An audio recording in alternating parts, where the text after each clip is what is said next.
Hi friends, உணவு தோழியின் அன்பான வணக்கம். இன்றைக்கி திங்கக்கிழமை. ஐயோ, காலையில் எழுந்திரிக்கணுமே, சமைக்கணுமே, சாப்பாடு வைக்கணுமே, குழந்தைங்கள ஸ்கூலுக்கு அனுப்பணும், நம்மளோட வேலையும் பார்க்கணும். அதே நேரத்தில் திங்கக்கிழமை காலையிலேயே எழுந்திரிக்கிறதும் ரொம்ப கஷ்டமாக இருக்கும். ஸோ இந்த மாதிரியான சோம்பேறியான திங்கக்கிழமைகளில் நான் வைக்கிற சிம்பிள் சாம்பார் ரெசிபி தான் இன்றைக்கி உங்கள் கூட ஷேர் பண்ணிக்க வந்திருக்கிறேன். அதுக்கு ஒரு கைப்படி துவரம்பருப்பு எடுத்துக்கணும், அரை கைப்படி பாசிப்பருப்பு எடுத்துக்கணும். பாசிப்பருப்பையும் துவரம்பருப்பையும் ரெண்டையும் கலந்து நல்லா கழுவி வச்சுக்கோங்க. கழுவி வச்சுட்டு 50 கிராம் அளவு சின்ன வெங்காயம் முறித்து கட் பண்ணி வச்சுக்கோங்க. ஒரு தக்காளி மட்டும் கட் பண்ண வெங்காயத்தை அப்படியே போட்டுடலாம். தக்காளியை மசிச்சு போட்டால் ரொம்ப நல்லாயிருக்கும். சிலர் மிக்சியில் கூட அடித்து போடுவீங்க. ஸோ நான் இன்றைக்கி மசிச்சு சேர்த்துருக்கிறேன்.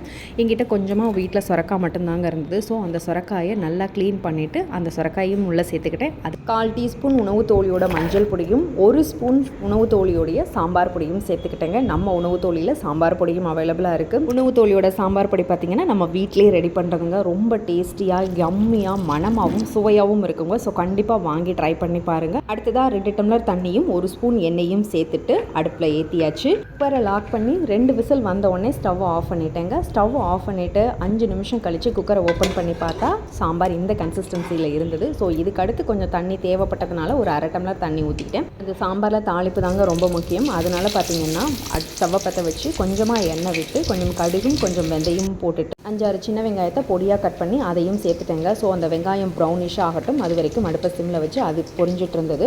அதுக்கு நடுவில் இங்கே சாம்பாருக்கு தேவையான உப்பை ஆட் பண்ணிக்கிட்டு 1/4 டீஸ்பூன் உப்பு போட்டேங்க. அப்புறம் பத்தலை, அதனால் மறுபடியும் ஒரு பிஞ்ச் உப்பு சேர்த்துக்கிட்டேன். ஸோ உப்பு சேர்த்து நல்லா கலந்து விட்டுட்டேன். கலந்து விடுறதுக்குள்ளே இங்கே தாளிப்பு ரெடி ஆகிடுச்சான்னு பார்த்துலாம். ஸோ தாளிப்பில் வெங்காயம் ப்ரௌனிஷாக ஆகிடுச்சு. இது கூட கொஞ்சம் கருவேப்பிலை சேர்த்துட்டு நல்லா வெடிச்சதுக்கப்புறமேட்டு இந்த தாளிப்பை நம்ம சாம்பாரோட சேர்த்துலாம். சாம்பாரோட சேர்த்துட்டு நல்லா கலந்து விட்டுட்டு கொஞ்சமாக சூடு பண்ணி இறக்கிட்டோன்னா சாம்பார் பர்ஃபெக்டாக ரெடி ஆகிடுச்சு. அவசரத்தில் நான் இதில் 2 வத்தல் தாளிக்கிறப்ப கிள்ளி போடுவேங்க. ஸோ அந்த வத்தல் மறந்துட்டேன். ஸோ இதை பார்த்து யாராவது சாம்பார் செஞ்சிங்கன்னா கண்டிப்பாக இந்த வத்தலை ஆட் பண்ணிக்கோங்க. வத்தலை ஆட் பண்ணும்போது அந்த மனம், அந்த வாசம் கொஞ்சம் வேறு மாதிரி ரொம்ப நல்லாயிருக்கும். தாளித்து சாம்பார் கொதிக்கிறதுக்குள்ளே இட்லி குக்கரில் இட்லி ஊற்றி வச்சுட்டேங்க. ஸோ இட்லியும் ரெடி ஆகிடுச்சு. பார்த்திங்களா, சாம்பாரும் இட்லியும் ரெடி.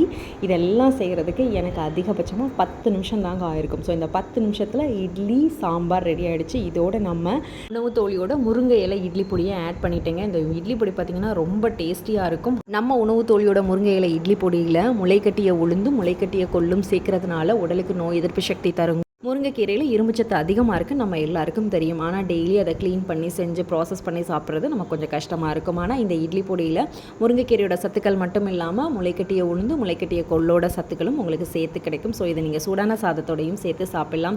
ஸோ கண்டிப்பாக இந்த ரெசிபியையும் நம்ம முருங்கைக்கீரை இட்லி பொடியையும் ட்ரை பண்ணிவிட்டு சொல்லுங்கள். இந்த ரெசிபி உங்களுக்கு பிடிச்சிருந்தா நம்ம உணவு தோழி பேஜை சப்ஸ்கிரைப் பண்ணி உங்கள் குடும்பத்தார் மற்றும் நண்பர்களோட ஷேர் பண்ணுங்கள். மீண்டும் ஒரு நல்ல வீடியோடு சந்திக்கிறேன். அதுவரை ஸ்டே டியூன்ட்.